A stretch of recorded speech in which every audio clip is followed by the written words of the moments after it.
This past week, college campuses across America have been in turmoil. David Pogue puts it all in perspective. We want justice, you say how? Gaza, Gaza, bring them home. I want Didi back down. It's been an upsetting week on American college campuses. Oh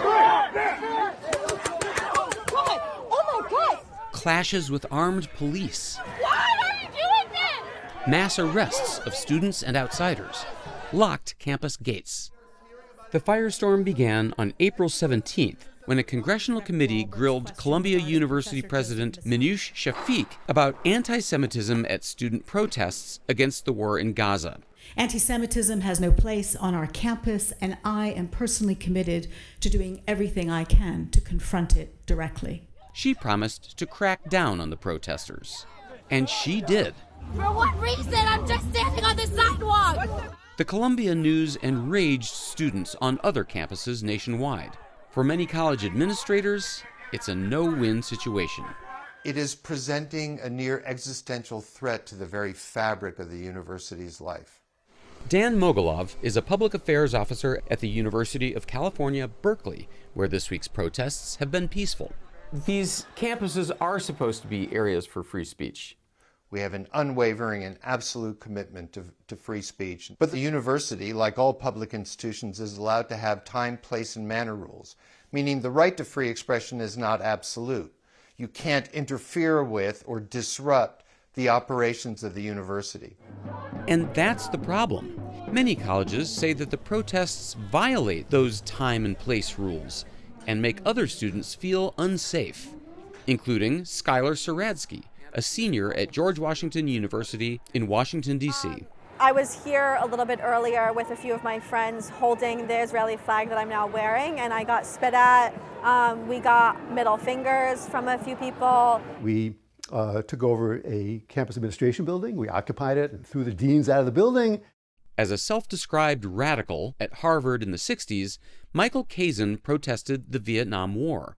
Today, he teaches the history of social movements at Georgetown University in Washington. Do you look back fondly on your protest days? We felt we were changing history, and in some ways we were. And that's a thrill. One of the reasons I became a historian is because I was involved in these movements. Are there any ways that the current conflict is different from the previous ones? Well, the most important one for Vietnam is that American soldiers are not fighting. American planes are not bombing Gaza. Another difference? This time, the students aren't unified against a common enemy. The Middle East is unique in that it divides the campus community. It sets student against student, faculty member against faculty member. And then all of that is fueled in a way it never was in the past by social media. So what exactly do these protesters want? Our goal for Georgetown is for Georgetown to divest. I want to stay here until like the university divests. We mean divestment, absolutely. Got it, yes. got it. A college's endowment is a tax-exempt fund that it can use to pay for professorships or scholarships. Every college invests its endowment, but the protesters want these schools to sell off the stocks in companies that benefit from the war, like weapons makers, or that do business with Israel. But for a big school, that could be hard to do. The modern endowment is invested in huge portfolio funds that don't offer control over individual stocks. Do these students think that divestment will actually make a difference in anything, and will it? No, probably not. I don't know what percentage goes to a company that does business with Israel, but it probably isn't very much. But it's a way to make demands on people they might have some influence over, which are college administrators. They're not changing the course of the war, but they are also in effect asking a question of college administrations. Do you see me? Do you hear me? Do you care about me? Some tactics definitely don't say, "We care about you." One thing we did learn in the 60s, though, is that bringing in the police, arresting students, is almost always a bad idea, unless they're violent. Sending in the cops is the best way to make sure it's not going to be peaceful. And that's not the only pattern Kazin has observed. April is the month for protest.